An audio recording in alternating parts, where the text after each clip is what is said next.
The guns, the iron rods, Pierce, didn't do it. The tyrants did it. Hitler took the guns. Stalin took the guns. Mao took the guns. Fidel Castro took the guns. Hugo Chavez took the guns. And I'm here to tell you, 1776 will commence again if you try to take our firearms. Doesn't matter how many lemmings you get out there on the street begging for them to have their guns taken. We will not relinquish them. Do you understand? That's why you're going to fail, and the establishment knows no matter how much propaganda, the Republic will rise again when you attempt to take our guns.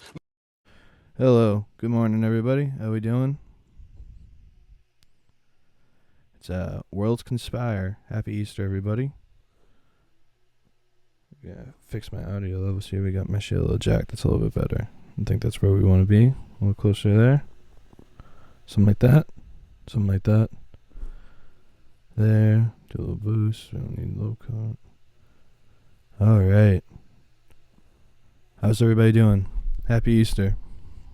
So, for our 420 Easter special, I don't have that much time. I'm actually really fucking cutting it close here. I need to go pick up my girlfriend from her overnight at work. But what we're going to get into is the origins of Easter, because I was curious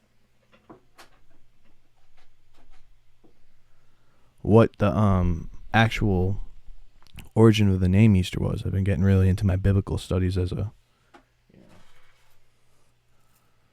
strong Christian warrior here.